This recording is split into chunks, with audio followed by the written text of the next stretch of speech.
अस्सलामुअलैकुम students. Unit number 4 class 9th federal board की book में फॉलो अप कर रही हूँ। चैप्टर हम पढ़े हैं डाटा एंड एनालिसिस। डाटा और एनालिसिस का इस यूनिट का सबसे लास्ट टॉपिक बिग डाटा।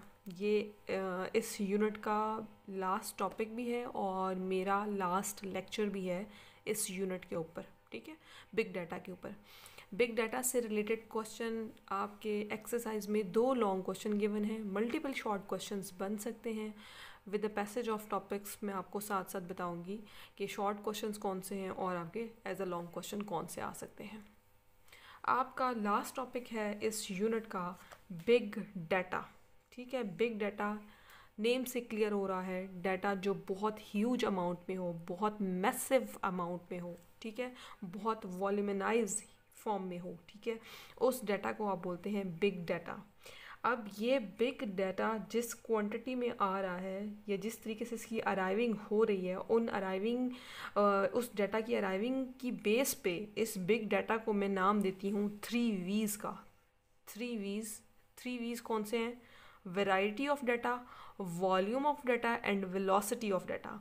ये 3 V's मीन्स ये बिग डाटा को इंडिकेट कर रहे होते हैं।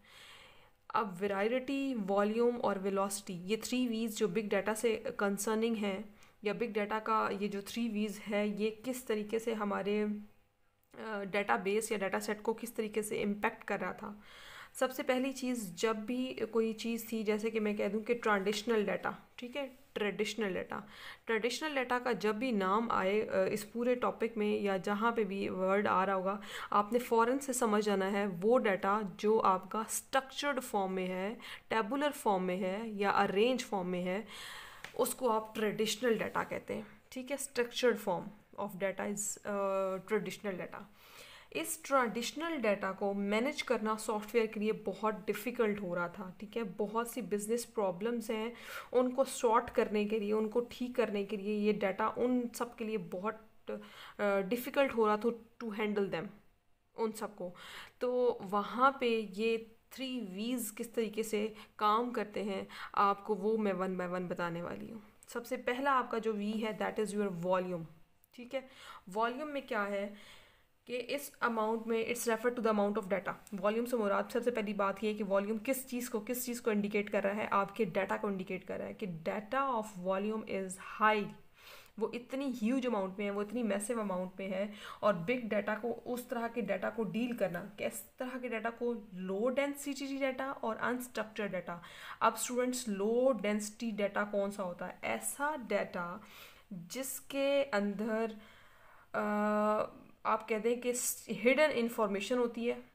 ठीक है, ऐसा डाटा जो अपने पास हिडन इंफॉर्मेशन रखता है, या आप ये कह दें कि ऐसा डाटा जिसके जो लेस मीनिंगफुल हो। ठीक है, आपके लिए बहुत इंपॉर्टेंट ना रोल प्ले करता हो, उस डाटा को आप बोलते हैं लो डेंसिटी डाटा। इसके बाद अनस्ट्रक्चर्ड डाटा, वो आपको पहले भी बता चुकी हूँ। स्ट्रक्चर्ड डाटा और अनस्ट्रक्चर्ड डाटा में क्या डिफरेंस है कि इसमें डाटा अरेंज्ड फॉर्म में होता है, आपको अरेंज नहीं करना पड़ता, और अनस्ट्रक्चर्ड में डाटा स्ट्रक्चर्ड फॉर्म में होता है। तो जब वो मैसिव अमाउंट में डाटा आ रहा था तो बिग डाटा जो था वो डील कर रहा था लो डेंसिटी डाटा को और अनस्ट्रक्चर्ड डाटा को। फिर वो इनको असेंबल करता था, इनके वॉल्यूम को, इनके साइज़ को, और उनकी असेंबलिंग या इस पूरे वॉल्यूम का जो साइज़ था वो स्टूडेंट्स हर सिस्टम से सिस्टम में वेरी कर रहा था। किसी सिस्टम में उसका यूनिट आ जाता था टेराबाइट और कुछ में वो शो करता था पीटाबाइट। तो ये जो 2 यूनिट्स के मैंने नाम लिए, ये उनकी स्टोरेज डिवाइसेस के यूनिट्स हैं। तो वॉल्यूम जिस फॉर्म में आ रहा था या जिस बिग डाटा, जिस तरह के डाटा को डील कर रहा था, वो कौन से 2 टाइप्स के डाटा थे वॉल्यूम में? लो डेंसिटी डाटा थे और अनस्ट्रक्चर्ड डाटा थे। और वो data system to system vary कर रहे थे, उनके यूनिट्स भी चेंज हो रहे थे। सेम डाटा था लेकिन किसी सिस्टम में उनका यूनिट लेट्स सपोज वो टेराबाइट की फॉर्म में आ रहा था और किसी में वो पेटाबाइट 100 और 10s की फॉर्म में। नेक्स्ट आपका V है that is your velocity. Velocity आपने फिजिक्स में इसकी डेफिनेशन पढ़ी है, it's refer to the word speed. ठीक है। जहाँ पे वर्ड स्पीड की बात आ रही है वहाँ पे आपका वर्ड वेलोसिटी आ रहा होता है। इसका मतलब है इस वेलोसिटी, ये 3v जिस वेलोसिटी की बात कर रहा है या जिस स्पीड की बात कर रहा है वो आपके डाटा की स्पीड है। ठीक है, जो बिग डाटा है उसके अंदर जो गिवन डाटा है उसकी स्पीड की बात हो रही है। वेलोसिटी, क्योंकि डाटा बहुत ज़्यादा आ रहा है, मैसिव अमाउंट में आ रहा है, इट्स मीन डेफिनेटली उसकी स्पीड कैसी होगी, वो बहुत हाई होगी। थर्ड वी है आपका वेराइटी, कि आपको जो डाटा बिग डाटा से गेट हो रहा है, जो फैच कर रहे हैं वो वैरायटी की फॉर्म में है। उसमें से कुछ डाटा आपका स्ट्रक्चर्ड आ रहा है, कुछ अनस्ट्रक्चर्ड आ रहा है और कुछ सेमी स्ट्रक्चर्ड आ रहा है। स्ट्रक्चर्ड तो वो डाटा है जो नीटली है, फाइन है और आपको ईजीली उससे इंफॉर्मेशन गेट करना आपके लिए बहुत ईजी है। अनस्ट्रक्चर्ड डाटा आपको इसको अरेंज करना पड़ता है, इसके ऊपर आपको different modules, different techniques apply करेंगे। यानी कि आप ये कह दें कि additional pre processing techniques use करेंगे एंड देन इनमें से मीनिंगफुल मीनिंग्स निकालेंगे। ठीक है, अनस्ट्रक्चर्ड डाटा में से। अब जो डाटा बिग डाटा से आपको मिल रहा है वो आपको ये नहीं आप कह सकते कि बिग डाटा से मुझे सारा स्ट्रक्चर्ड डाटा मिल रहा है, नहीं। वहाँ से मिलने वाला डाटा कुछ आपका स्ट्रक्चर्ड है, कुछ अनस्ट्रक्चर्ड है और कुछ सेमी स्ट्रक्चर्ड है। तो जो डाटा आपका अनस्ट्रक्चर्ड है वहाँ पे आप additional pre processing techniques use करेंगे और उस जो अनस्ट्रक्चर्ड डाटा है उसके सारे मीनिंग्स को या उस सारे इन्फॉर्मेशन को मीनिंगफुल डाटा या मीनिंगफुल इन्फॉर्मेशन में कन्वर्ट करेंगे। सेमी स्ट्रक्चर्ड कौन सा होता है, इसमें आपकी 2 बुक में एग्जांपल है। जेसन, JSON, ठीक है, that is your Java script object notation. Java script object notation, ठीक है। अब ये कौन सा सेमी स्ट्रक्चर्ड है, ये जो आपको प्रोवाइड कर रहा है ना डाटा, वो आप कह दें कि वो आपका टेक्स्ट बेस्ड डाटा होता है।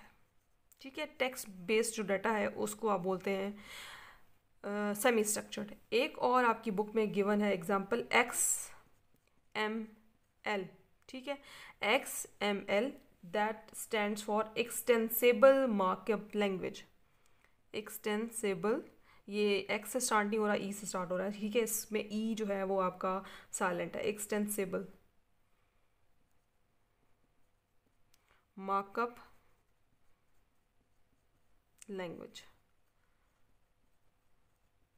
ये आपका कौन सा फॉर्म ऑफ डाटा है, ये आप ये कह दें कि ये जो फॉर्म ऑफ डाटा है XML, ये आप कह दें ये हायरार्की की फॉर्म में होता है। हायरार्की की फॉर्म मतलब फॉर एग्जांपल कोई यहाँ पे टाइप लिखी हुई है, उसकी फर्दर टाइप्स आ रही हैं, फिर यहाँ पे कुछ लिखा हुआ है उसकी फर्दर टाइप्स आ रही हैं, ठीक है। फिर सिमिलरली इसकी लिखी हुई है, इसकी टाइप्स आ रही हैं, इसकी टाइप्स आ रही हैं। सिमिलरली यहाँ पे 2 टॉपिक्स हैं, इसकी टाइप्स आ रही हैं, इसकी आ रही हैं। तो इन सब की अलग, मतलब ये ऐसा डाटा जो ब्रांच की फॉर्म में हो, यानी कि हायरार्की की फॉर्म में हो, ट्रीज़ की फॉर्म में हो, उसको आप बोलते हैं XML। ये एक्सटेंसिबल मार्कअप लैंग्वेज है। इस तरह का जो डाटा मिलता है वो आपका सेमी स्ट्रक्चर्ड होता है, उसको आपको स्ट्रक्चर्ड बनाना पड़ता है, ठीक है। और जेसन जो टेक्स्ट बेस्ड होता है और इसको भी आपको ये भी सेमी स्ट्रक्चर्ड फॉर्म में होता है, इसको भी आपको स्ट्रक्चर में कन्वर्ट करना पड़ता है। तो इस द टॉपिक इज़ जो एक्सप्लेन कर रहा है वो बिग डाटा के इन 3 V's को जो बता रहा है कि डाटा, बिग डाटा से मिलने वाला डाटा लो डेंसिटी डाटा भी होता है और अनस्ट्रक्चर्ड भी होता है, जो जिसको वॉल्यूम डील करता है। उसकी वेलोसिटी, उसकी स्पीड बहुत मैटर करती है, उसका वॉल्यूम बहुत मैटर करता है और उसकी वैरायटी बहुत मैटर करती है, ठीक है। बिग डाटा इन 3 V's से मिलके बना हुआ है। इट्स मीन इन तीनों चीज़ों से डाटा आप यूज़ करते हैं अपने बिजनेस प्रॉब्लम्स को ओवरकम करने के लिए, ठीक है। और नेक्स्ट अब टॉपिक है कि ये बिग डाटा की हिस्ट्री कहाँ पे है, यानी कि बिग डाटा का जो आप कह दें उसकी ओरिएंटेशन, उसकी स्टार्टिंग पॉइंट कहाँ से हुआ है। बिग डाटा कहते हैं जी 2000 में इसका जो कॉन्सेप्ट था ना बिग डाटा का वो आया था, यानी कि इसकी वो जो टर्म है बिग डाटा की वो तब डिस्क्राइब की गई थी। और 2005 में यहाँ पे आगे क्या हुआ था, लोगों ने यहाँ पे 2005 में इस चीज़ को रियलाइज़ किया था, इस सारे डाटा की जनरेशन, यानी कि सारे डाटा की जो क्रिएशन है वो हो रही है through out the media through out the all social media like Facebook है, यूट्यूब है, और जितनी भी ऑनलाइन सर्विसेज जो आपको प्रोवाइड हो रही हैं थ्रू मीडिया, थ्रू इंटरनेट, वो सब चीज़ें आपको प्रोवाइड कर रही हैं डाटा, और वहाँ पे डाटा की जनरेशन सबसे ज़्यादा हो रही है। तो 2005 में एक टूल है, दैट टूल नेम इज़ हैडूप। ठीक है, हैडूप ये जो टूल है ये यूज़ किया गया था बिग डाटा का फर्स्ट टूल 2005 में। इस टूल का काम क्या था, इस सारे डाटा को स्टोर करना और उसको एनालाइज करना, इस टूल का काम था। ये यूज़ किया गया था इस सारे ह्यूज अमाउंट के डाटा को स्टोर करने और मैनेज करने में। ठीक है, ये 2005 में आया था। तो बिग डाटा की जो टर्म है वो 2000 में आई थी, लेकिन डाटा की जनरेशन जिसका आइडिया हुआ कि जी अब ये हमें डिफरेंट ऑनलाइन सर्विसेज या ऑनलाइन पोर्टल से थ्रू इंटरनेट हमें डाटा डेली बेसिस पे जनरेट हो रहा है, बल्कि डेली बेसिस पे क्या आप ये कह सकते हैं हर मिनट में डाटा जनरेट हो रहा है।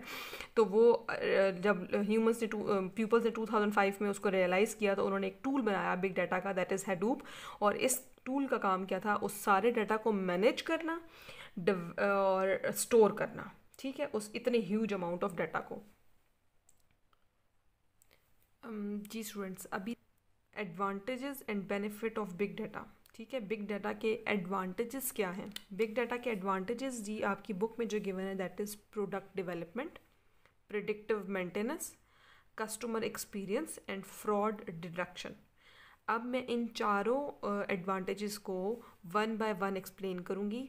और स्टूडेंट्स, आपका ये लॉन्ग क्वेश्चन भी है कि बिग डाटा के क्या बेनिफिट्स हैं और बिग डाटा के क्या चैलेंजेस हैं, उसको किस किस चीज़ को डील करना पड़ता है, हैंडल करना पड़ता है, और उसको किस तरीके से और वो किस तरीके से बेनिफिट प्रोवाइड कर रहा है डिफरेंट कस्टमर्स को या डिफरेंट कंपनीज़ को।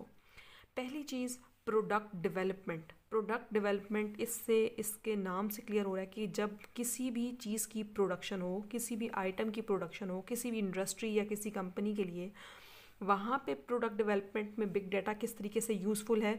स्टूडेंट्स, न्यू डाटा को या न्यू प्रोडक्ट को लॉन्च करना, उसको क्रिएट करना बहुत इजी हो गया है। क्यों इजी हो गया था? क्योंकि जो प्रोडक्शन कंपनी थी वो कस्टमर से उसको फीडबैक मिल रहा था। फीडबैक मिल रहा था इट्स मीन उसको कस्टमर की नीड, उसको क्या चाहिए, उसको किस टाइम पे कितनी प्रोडक्शन किस मंथ में चाहिए और कितनी अमाउंट में चाहिए।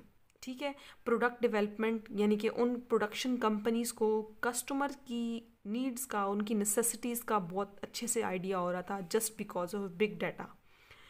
फिर वो बिग डाटा क्या करता था, एंटिसिपेट कस्टमर डिमांड। एंटिसिपेट यहाँ पे एक वर्ड इस टॉपिक में यूज़ हुआ है, एंटिसिपेट। एंटिसिपेट का मीनिंग होता है, एक मिनट पहले मैं ज़रा इसको बता दूँ, एंटिसिपेट डिमांड। ठीक है, ये एंटिसिपेट डिमांड क्या चीज़ होती है? ये वो प्रोसेस है जिसमें आप प्रिडिक्ट कर सकते हैं how much of product customer wants to buy in the future, कि कस्टमर उस आपकी प्रोडक्ट को फ्यूचर में कितना बाय करना चाहता है।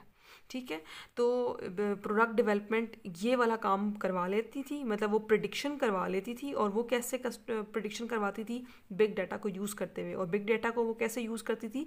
कस्टमर का फीडबैक जो मिलता था उसको डिफरेंट ऑनलाइन पोर्टल से या डिफरेंट जो भी फॉर एग्जांपल मैं कहीं से कोई चीज़ बाय करती हूँ ऑनलाइन ई कॉमर्स के थ्रू, तो मैं अपना फीडबैक, अपना रिव्यू ज़रूर वेबसाइट पे दूंगी। ठीक है, जो उन्होंने अपना बनाया हुआ होगा व्यू पेज या रिव्यू पेज, वहाँ पे जाके।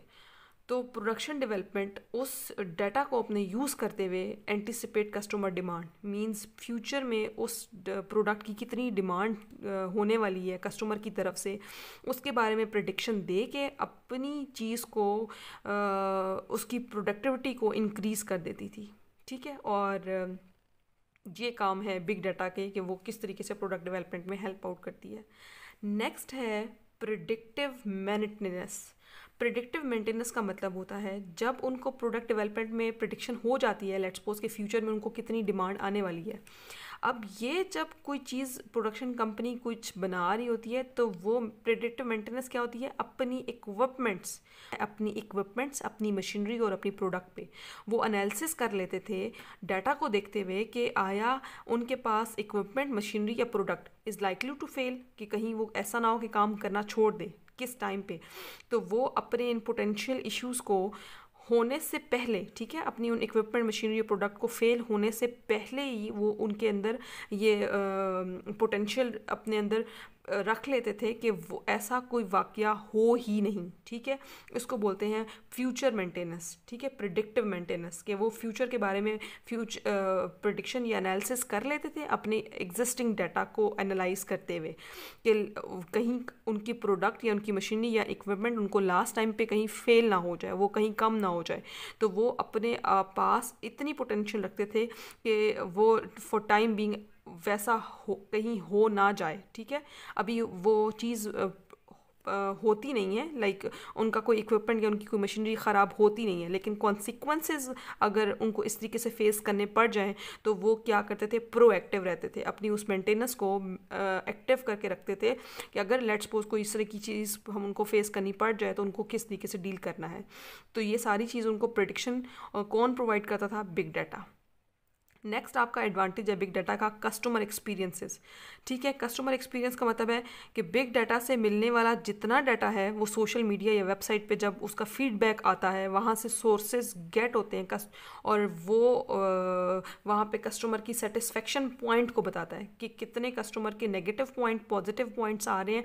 तो वहाँ से वो आइडिया लगा लेते हैं उन फीडबैक से, उन सोशल मीडिया से मिलने वाले फीडबैक से कि कस्टमर का एक्सपीरियंस उनकी प्रोडक्शन के साथ, उनके प्रोडक्ट आइटम्स के साथ किस तरह का रहा है, और वो भी थ्रू बिग डाटा।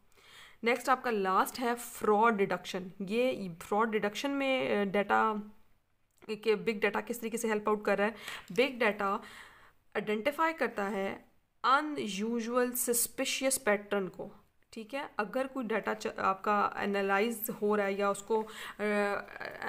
उसको अगर डाटा को एनालाइज करने के दौरान कहीं से आइडिया हो जाता है कि यहाँ पे कोई सस्पिशियस काम हो रहा है या कुछ भी अनयूजुअल पैटर्न डाटा में उनको मिल जाए या दिख रहा हो, तो वहाँ पे या कोई ऐसी एक्टिविटी जो साइबर सिक्योरिटी की तरफ जा रही हो, तो वो मतलब उसकी मेजर्स को वो उस टाइम पे यूज़ करते हैं और इस तरह की अनयूजुअल पैटर्न या अनयूजुअल बिहेवियर को नोट करते हुए अपनी उस साइबर सिक्योरिटी को इन्हेंस कर देते हैं, बढ़ा देते हैं।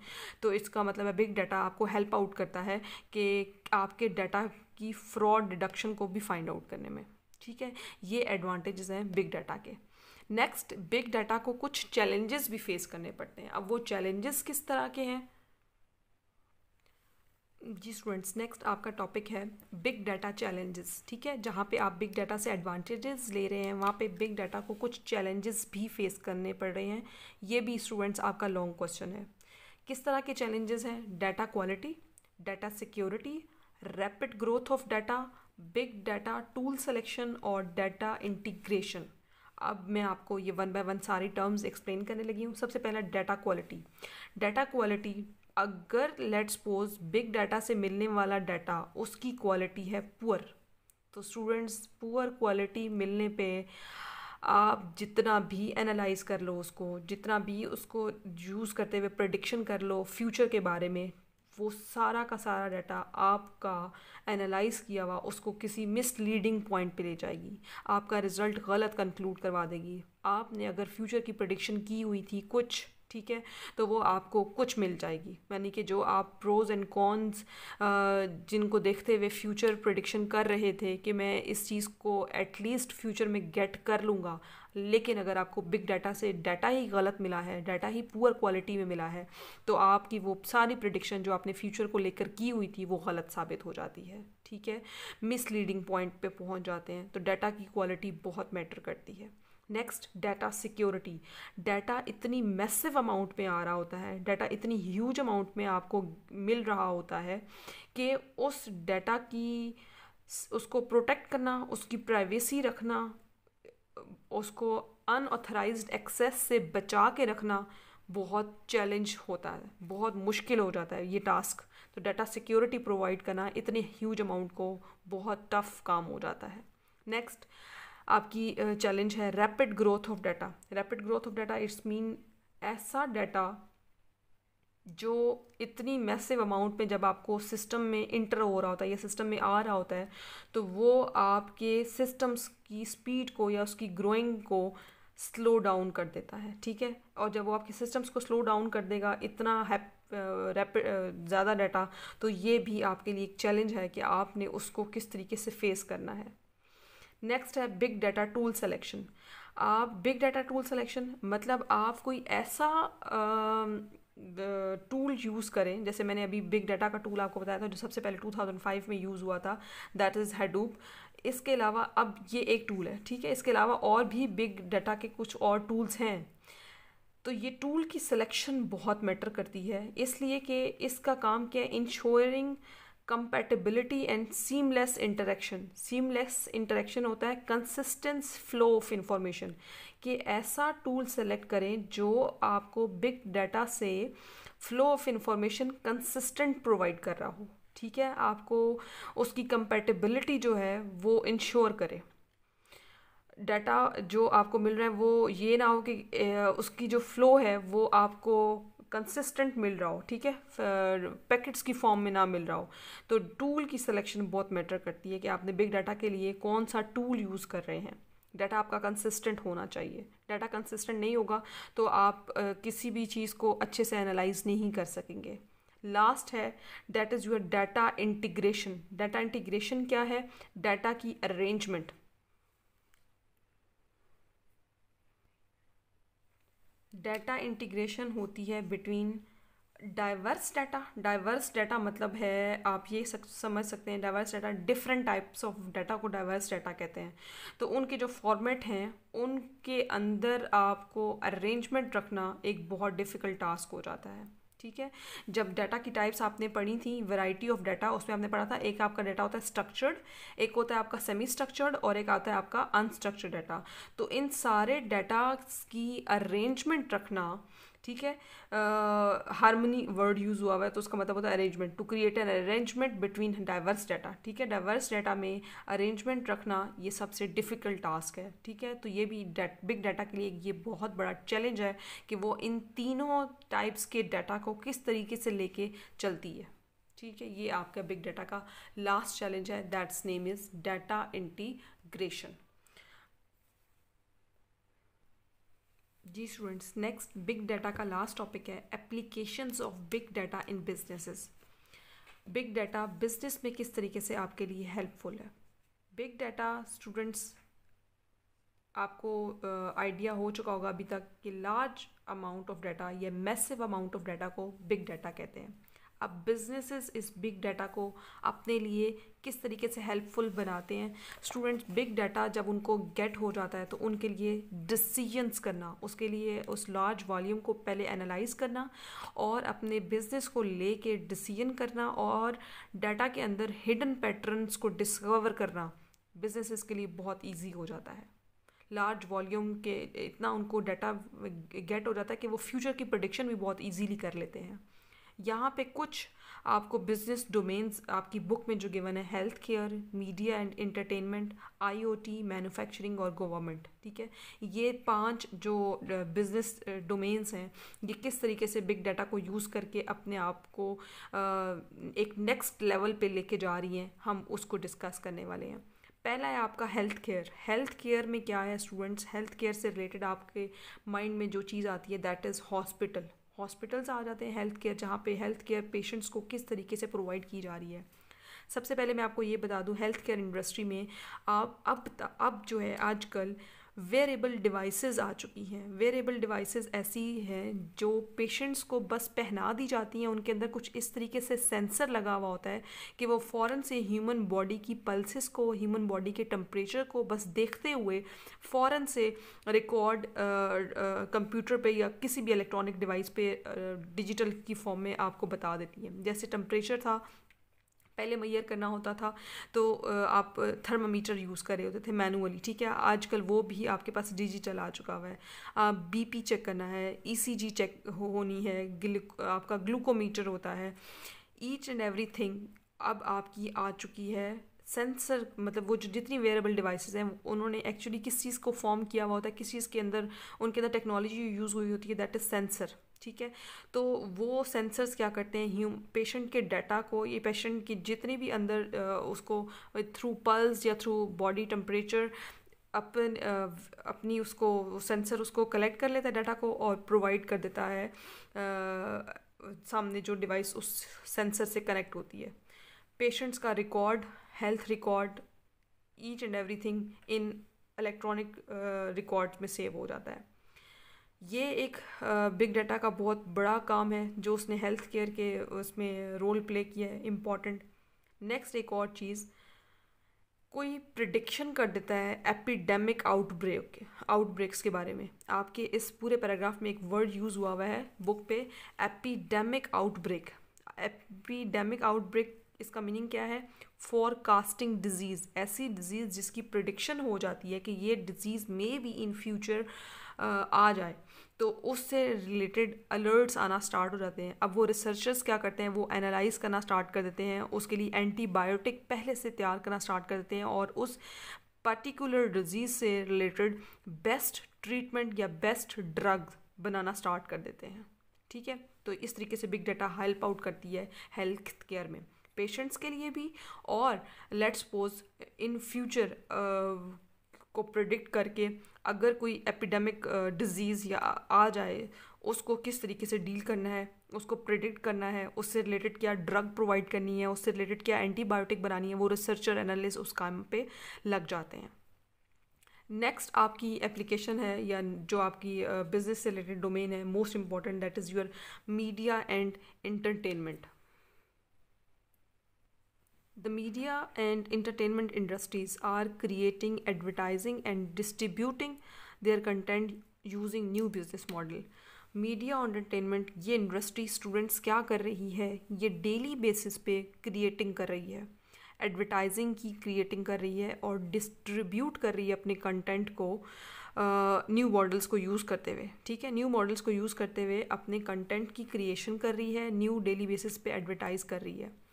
अब मीडिया और एंटरटेनमेंट इनका मेन फोकस क्या है, ये काम क्या चाहते क्या है, ये चाहते हैं कि उनको ऑडियंस को देखते हुए ऑडियंस की प्रेडिक्शन करना शुरू करते हैं कि ऑडियंस फ्यूचर में क्या देखना चाहती है और अभी वो क्या देख रही है। जब उनको वो प्रेडिक्शन कर लेते हैं, और वो प्रेडिक्शन कैसे करते हैं, ये मीडिया और एंटरटेनमेंट ये बिग हाउसेस, या मैं कह दूँ इनको मीडिया हाउस क्या करती है, हॉन्ट करती है, ठीक है, शिकार करती है ऑडियंस का, उनकी थॉट्स का, कि वो अभी किस कंटेंट को अपने सामने देखना पसंद करेंगे और फ्यूचर में वो किस तरह के कंटेंट को देखना पसंद करेंगे। फिर वो मीडिया वाले उसी काम पे लग जाते हैं, वो उसी तरह का कंटेंट बनाना स्टार्ट कर देते हैं। तो मीडिया और एंटरटेनमेंट को कौन हेल्प कर रहा है, बिग डाटा। वो बिग डाटा उनको हेल्प आउट करता है ऑडियंस को हॉन्ट करने में, ठीक है, ऑडियंस की फ्यूचर प्रेडिक्शन को पता लगाने में, उनको एनालाइज करने में बिग डाटा रोल प्ले कर रहा है। नेक्स्ट आपकी बिजनेस डोमेन है आईओटी। आईओटी स्टूडेंट्स अभी आपके डाटा टाइप्स में भी यूज़ हुई थी, प्राइमरी डाटा और सेकेंडरी डाटा। उसमें प्राइमरी डाटा की एग्जांपल में आईओटी आया था, आईओटी का वर्ड, ठीक है। अब ये आईओटी ये किस तरीके की बिजनेस डोमेन है, आईओटी स्टैंड्स फॉर होता है इंटरनेट ऑफ थिंग्स, ठीक है।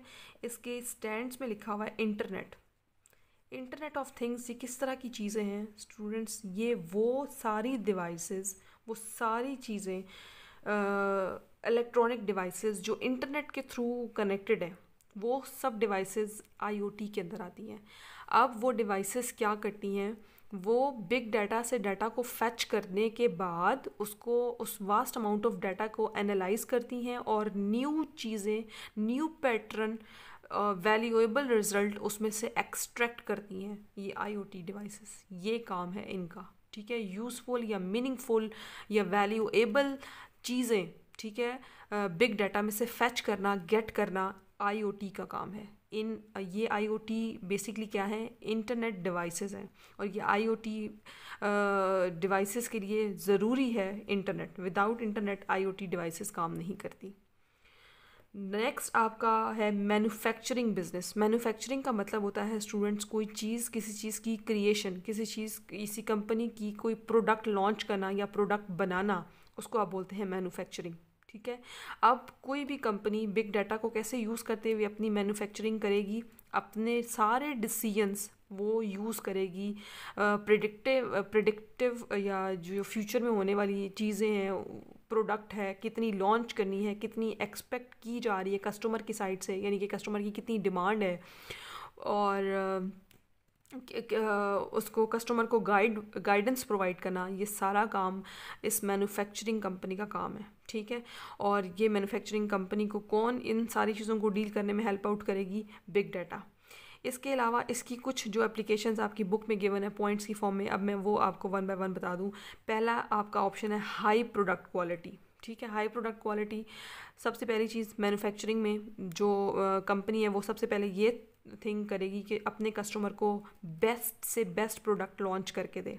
नेक्स्ट है ट्रैकिंग फॉल्ट्स। ट्रैकिंग फॉल्ट्स क्या होते हैं स्टूडेंट, एनालाइज करना अमाउंट जो सेंसर ऑफ अच्छा, ये मैन्युफैक्चरिंग कंपनीज में जो डिफरेंट प्रोडक्ट बनाने वाली इक्विपमेंट्स हैं या मशीनरी है, वहाँ पे कहीं पोटेंशियल इशू आ जाता है। पोटेंशियल इशू का मतलब है कहीं पे कोई मशीनरी अपना काम करना स्टॉप कर देती है, तो वहाँ पे इस तरीके से सेंसर लगा दिए जाते हैं जो पहले से एनालाइज कर देते हैं कि मशीनरी फेलियर का उनको सिग्नल दे देते हैं, उसको बोलते हैं ट्रैकिंग फॉल्ट। ठीक है। वो सेंसर उनको इंडिकेट कर देते हैं कि जी मशीनरी या इक्विपमेंट जो है उसका फेलियर होने वाला है, तो वो वहाँ पे आके उस चीज़ को सॉर्ट कर लेते हैं मैन्युफैक्चरिंग कंपनी वाले। नेक्स्ट है सप्लाई प्लानिंग। सप्लाई प्लानिंग क्या चीज़ है, आपने इसी चैप्टर में डिटेल में पढ़ा है। सप्लाई चेन प्लानिंग क्या है, चीज़ के मैन्युफैक्चरिंग होने से, चीज़ के डिस्पैच होने से लेकर कस्टमर तक डिलीवर होने तक का जितना भी सिनेरियो है, उसकी रैपिंग, पैकिंग, उसकी एड्रेसिंग और उसके routes, each and everything, supply planning manufacturing के अंदर बहुत इंपॉर्टेंट रोल प्ले करती है। ठीक है। उसके लिए वो उसको इफेक्टिवनेस बनाए, उसको रूट ऑप्टिमाइज, ये सारी चीज़ें आप पहले पढ़ चुके हैं। ये सप्लाई प्लानिंग में वो एक हिस्सा आता है मैन्युफैक्चरिंग का। Increasing energy efficiency. Increase energy efficiency का मतलब है मैन्युफैक्चरिंग कंपनी स्टूडेंट्स क्या करेगी, एनालाइज करेगी एनर्जी कंजप्शन को, एनर्जी कंजप्शन पैटर्न्स को, कि कहाँ पे उसकी प्रोडक्शन जो फैसिलिटी है उसको कितनी एनर्जी कंजप्शन चाहिए तो उनकी प्रोडक्शन की लॉन्च होगी या प्रोडक्शन की उनकी मैन्युफैक्चरिंग होगी। तो मैन्युफैक्चरिंग कंपनी क्या करती है, बिग डाटा को यूज़ करते हुए अपने उन एरियाज़ में जहाँ पे इनएफिशिएंसी उसको फेस करनी पड़ जाए, वहाँ पे उस एनर्जी को रिड्यूस करेगी। ठीक है। जहाँ पे वो इनएफिशिएंसी जहाँ पे चल रही होगी, and implement changes that reduce energy uses, energy को कम से कम यूज़ करेगी और अपनी मैन्युफैक्चरिंग करके देगी प्रोडक्ट की। नेक्स्ट है आपका testing and simulation of new manufacturing process. अब आपकी चीज़ लेट्स सपोज बन चुकी है, एनर्जी की कंजम्पशन उसको जितनी करवानी थी वो भी कर ली है बिग डाटा की हेल्प से। अब अपनी उस प्रोडक्ट का टेस्टिंग करना, simulation of new manufacturing process, और फिर उसको क्या कर सिमुलेशन करनी है। ठीक है। उसकी सिमुलेशन का मतलब है उसको अब प्रोवाइड करना है कस्टमर को। सिमुलेशन का मीनिंग है स्टूडेंट्स, अपनी जो प्रोडक्ट उन्होंने मैन्युफैक्चरिंग कर ली है, अब उस को टेस्ट करने के बाद उसकी क्वालिटी को आइडेंटिफाई करना कि वो जो उन्होंने जिस मैन्युफैक्चरिंग चीज़ पे जिस पे उन्होंने टेस्ट कर लिया है, अब उसकी क्वालिटी को वो आइडेंटिफाई कर लेते हैं टेस्ट कर लेने के बाद। इसके बाद वो जब क्वालिटी उनके लिए स्टैंडर्ड हो जाती है, स्टैंडर्ड मतलब है वो उनकी सारी डिमांड्स को मीट कर रही होती है, तो वो फिर उस प्रोडक्ट को, उस मैन्युफैक्चरिंग चीज़ को, उसकी क्वालिटी को देखने के बाद उसको प्रोडक्शन फेज़ में भेज देते हैं। तो बिफोर प्रोडक्शन फेज़ में भेजने से पहले वो उसके ऊपर उसकी क्वालिटी पे जो एनालाइज करते हैं या उसको चेक करते हैं, उसको बोलते हैं सिमुलेशन। उसके बाद वो प्रोडक्ट को फिजिकल स्टेट में गेट करना स्टार्ट कर देते हैं। ठीक है। उसकी प्रॉपर मैन्युफैक्चरिंग होना स्टार्ट हो जाती है। लास्ट है आपका ये large scale customization of manufacturing. Customization बोलते हैं स्टूडेंट्स, लेट्स सपोज कोई कस्टमर है और वो किसी कंपनी को कह रहा है कि मुझे आपकी प्रोडक्ट डेली बेसिस पे चाहिए, और वो कुछ अमाउंट बता देता है कि मुझे इतने अमाउंट में डाटा आपका चाहिए, ठीक है, या मुझे इतने अमाउंट में आपकी रोज़ की मैन्युफैक्चरिंग हुई हुई प्रोडक्ट चाहिए। तो इट्स मीन ऐसा ऑर्डर, ऐसी मैन्युफैक्चरिंग जो किसी क्लाइंट के एग्जैक्ट डिजिट्स के बताने पे जो चीज़ तैयार की जाती है उसको आप बोलते हैं कस्टमाइजेशन, लार्ज स्केल कस्टमाइजेशन, ठीक है। बड़े लेवल पे जो प्रोडक्शन की जाती है उसको आप बोलते हैं लार्ज स्केल कस्टमाइजेशन, और कस्टमाइजेशन हमेशा क्लाइंट्स की ऑर्डर पे की जाती है, उसको आप बोलते भी हैं कस्टमाइजेशन प्रोडक्ट है। नेक्स्ट आपका लास्ट बिजनेस है दैट इज़ गवर्नमेंट, ठीक है। गवर्नमेंट जो है ये बिजनेस डोमेन किस तरीके से बिग डाटा को यूज़ करती है, इसके अंदर भी स्टूडेंट्स बहुत सारे पॉइंट्स हैं। मैं इन पॉइंट्स को पहले आपको लिख के उनको फिर वन बाय वन एक्सप्लेन करके बताती हूँ। जी स्टूडेंट्स, इसके बाद नेक्स्ट आपकी बिजनेस डोमेन जिसके बारे में है that is your government. Government क्या करती है? गवर्नमेंट क्या करती है जनाब, वो बिग डाटा से डाटा को लेने के बाद, बिग डाटा से डाटा कलेक्ट करने के बाद एनालिटिक्स को यूज़ करती है, एनालिटिक्स टेक्निक को, ठीक है, और सिटीजन्स की नीड्स को अंडरस्टैंड करने में हेल्प करती है बिग डाटा, ठीक है। इसके अलावा सिटीजन्स की नीड पूरी करने के अलावा टू स्टॉप या टू प्रिवेंट फ्रॉड, ठीक है, उसमें हेल्प आउट करती है। Minimize system errors and improve operations, ये आपकी बुक में सारे जो पॉइंट्स गिवन है जो गवर्नमेंट बिग डाटा को यूज़ करते हुए कर रही है। Improves operation, reducing cost and improving the service of any government entity, ठीक है। किसी भी गवर्नमेंट सर्विस को उसको इम्प्रूव करना ये काम हो जाता है गवर्नमेंट का, जिसको, और वो कैसे करती है, बाय यूजिंग बिग डाटा। अब बिग डाटा सिस्टम को अडॉप्ट करने के बाद वो क्या करती है, एफिशिएंसी दिखाती है in term of cost, output and novelty, ठीक है। कॉस्ट एंड आउटपुट क्या है चीज़ है, ये है स्टूडेंट्स कि आप लेट्स सपोज गवर्नमेंट का एक और काम क्या होता है, ये एनालाइज करती है अपने उसमें सिटीजनशिप में कितनी अनएम्प्लॉयमेंट है, ठीक है। गवर्नमेंट उस अनएम्प्लॉयमेंट को सॉर्ट करने के लिए भी अपनी जो है ना मेजर्स लेती है, ठीक है, एड्रेस करती है और उन अनएम्प्लॉयमेंट को ओवरकम करने की कोशिश करती है। और ये उसको अनएम्प्लॉयमेंट का डाटा कहाँ से मिलता है कि हमारे पूरे सिटीजनशिप में कितनी अनएम्प्लॉयमेंट है, बिग डाटा से मिलती है। और इसके अलावा गवर्नमेंट यूज़ करती है नोवेलिटी, यहाँ पे वर्ड यूज़ हुआ है नोवेलिटी। नोवेलिटी का मतलब होता है न्यू लॉज, पॉलिसीज़ बनाना और पब्लिक इश्यूज़ को एड्रेस करना, ये नोवेलिटी का काम है। नोवेलिटी से मुराद ये चीज़ होती है, ठीक है। गवर्नमेंट इन सब चीज़ों में एफिशिएंसी दिखाती है या अटेन करती है, और इन सब चीज़ों को कभी तभी फुलफ़िल करती है जब वो बिग डाटा से चीज़ को एनालाइज करती है या उस चीज़ को एक्सेस करके अपने डिसीजंस लेती है। इसके बाद स्टूडेंट्स एक और नेक्स्ट आपकी चीज़ है, big data applications can be applied in each and everywhere. उसके अंदर बिग डाटा की कुछ और एप्लीकेशंस क्या हैं, agriculture, aviation, cyber security, crime prediction, e commerce. Students ये आपका पूरा लॉन्ग क्वेश्चन है, ठीक है। Crime prediction, e commerce, fake news deduction, fraud deduction, pharmaceutical drugs, scientific research, weather forecasting and tax complaints. अब मैं इनको आपको वन बाय वन बताने लगी हूँ। एग्रीकल्चर में बिग डाटा कैसे हेल्प करता है स्टूडेंट्स, बिग डाटा इन्फॉर्म करता है, inform decisions regarding planting, irrigation, fertilisation, pest management and harvesting, ठीक है। ये फार्मर्स को बिग डाटा पहले से ही बता देता है कि वो डिसाइड कर लें, वो डिसीजंस ले लें किस चीज़ से रिगार्डिंग, क्या कब उनको प्लांटिंग करनी है, कब उनको इरिगेशन करनी है, कब उनको फर्टिलाइजेशन करनी है, ताकि वो अपनी यील्ड को, अपनी जो उनसे मिलने वाला उनको प्रॉफिट है, क्रॉप की यील्ड है, उसको वो इम्प्रूव कर सकें। ये है एग्रीकल्चर में यूज़। नेक्स्ट है एविएशन। ये स्टूडेंट्स कौन सी चीज़ है, आपकी फ़्लाइट रूट, ठीक है। बाहर जाने के लिए जो फ़्लाइट रूट है उसको ऑप्टिमाइज़ करना, ऑपरेशनल एफिशिएंसी को चेक करना बाय यूजिंग बिग डाटा, ठीक है। एविएशन में जो चीज़ें यूज़ हो रही हैं बिग डाटा को यूज़ करते हुए वो है अपनी फ़्लाइट के रूट, ठीक है, ऑप्टिमाइज़ करना। ऑप्टिमाइज़ का मतलब है कम से कम रूट, ठीक है, उसको चेक करना, ऑपरेशनल एफिशिएंसी को चेक करना और वेदर पैटर्न्स को चेक करना, और अपने बैठे हुए जितने भी कस्टमर्स हैं, जितने भी फ़्लाइट में बैठे हुए पैसेंजर्स हैं, उनकी सेफ्टी, ठीक है। ये सारा काम है एविएशन का, इसके अंदर वो डिस्कस की जाती है। और ये एविएशन क्या करती है, बिग डाटा को यूज़ करके ये सारे काम जो मैंने अभी आपको वन बाय वन बताए हैं उन सब में एफिशिएंट बनाती है।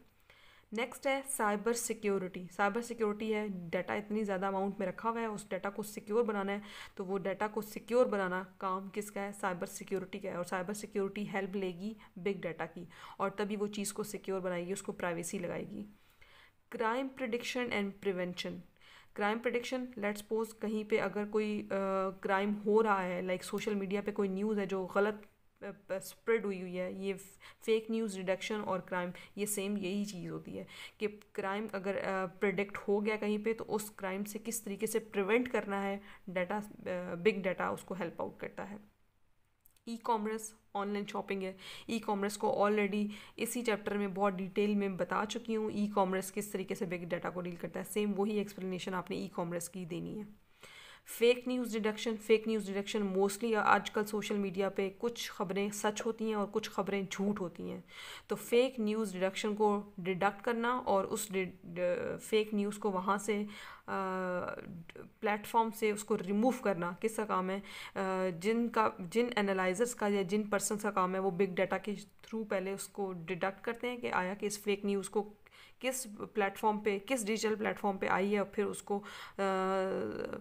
उसको फैलने से स्टॉप करना इनका काम है। Fraud deduction. फ्रॉड डिडक्शन क्या चीज़ है, analyse data from various sources and identify unusual pattern, ठीक है, इसको बोलते हैं फ्रॉड डिडक्शन। कहीं से डाटा को एनालाइज करने के बाद आप ये देख लें कि आपको जो डिफरेंट रिसोर्सेज से डाटा गेट हुआ है उस डाटा में कहीं पे आपको अनयूजुअल पैटर्न नज़र आया है, उसको आप बोलते हैं फ्रॉड डिडक्शन। तो वहाँ पे आपको फ्रॉड कुछ मिल गया है, ठीक है। नेक्स्ट है फार्मास्यूटिकल ड्रग्स। फार्मास्यूटिकल ड्रग्स क्या है स्टूडेंट्स, ये भी बहुत ही मोस्ट इंपॉर्टेंट चीज़ है। फार्मास्यूटिकल ड्रग्स आइडेंटिफाई करना स्पेसिफिक पेशेंट पॉपुलेशन को at higher risk where adverse reaction take places.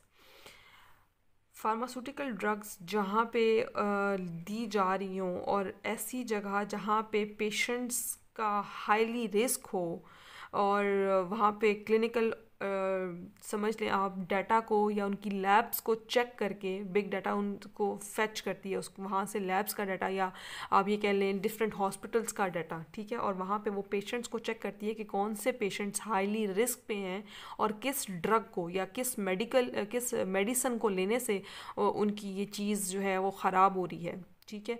तो उसको उस डिडक्शन को या उसकी एवेल्यूएशन करना उसको बोलते हैं फार्मास्यूटिकल ड्रग एवेल्यूएशन। और वो किस तरीके से होती है, बिग डाटा एक्सेस करता है लैब्स के रिकॉर्ड को, हॉस्पिटल के इलेक्ट्रॉनिकल रिकॉर्ड्स को, और वहाँ से वो फेच करता है ड्रग्स की एवेल्यूएशन को, ठीक है, मेडिसिन की एवेल्यूएशंस को, कि कहाँ पे कौन सी फ्रॉड गलत आ रही थी और पेशेंट्स क्यों इतने ज़्यादा हाईली रिस्क पे जा रहे हैं और उनकी एडवर्स रिएक्शन हो रहे हैं उनकी हेल्थ पे। नेक्स्ट है आपका साइंटिफिक रिसर्च। साइंटिफिक रिसर्च, इसको भी हम बिग डाटा के अंदर पहले डिस्कस कर चुके हैं, सेम वही एक्सप्लेनेशन आपने करनी है। वेदर फॉरकास्टिंग है, इसका मतलब है आप through satellite, through different weather stations, through radar system, इन सोर्सेस के थ्रू जब आप वेदर फॉरकास्टिंग करते हैं तो आपको पता चल जाता है कि नेक्स्ट मौसम के बारे में, ठीक है, और ये सारी चीज़ें आपको कहाँ से मिल रही हैं, ये सारी चीज़ें वहाँ पे बिग डाटा की फॉर्म से आपको गेट हो रही हैं। नेक्स्ट है टैक्स कंप्लेंट्स। टैक्स कंप्लेंट्स क्या है, टैक्स कलेक्शन, किसी से टैक्स को कलेक्ट करना एंड इंश्योर करना, ये इस चीज़ की इसको इंश्योर करना है कि that taxpayer are paying the given amount, जो अमाउंट उसने दी है वो अमाउंट उसने वाकई वही पे करनी थी या वो कहीं कम तो पे नहीं कर रहा है, इसको बोलते हैं टैक्स कंप्लेंट्स। टैक्स कंप्लेंट्स को फुलफिल करना कि पेयर से, जो टैक्स पे करने वाला पर्सन है, उससे कलेक्ट करने के बाद ये भी इंश्योर करना है कि tax paying the correct amount, कि वो आपको ठीक अमाउंट दे भी रहा है या नहीं। ये सारी चीज़ें इसमें आपको कौन हेल्प करती है? Big data. जी स्टूडेंट्स, यहाँ तक बिग डाटा का आपका टॉपिक, आपका चैप्टर यहाँ पे होता है एंड। इस टॉपिक से या इस चैप्टर में कहीं किसी टॉपिक से भी रिलेटेड कोई क्वेश्चन हो तो स्टूडेंट्स मेरे से कमेंट सेक्शन में ज़रूर पूछ लीजिएगा। मेरी वीडियोस को लाइक, सब्सक्राइब और कमेंट करना ना भूलिएगा। Thank you so much. अल्लाह हाफिज़।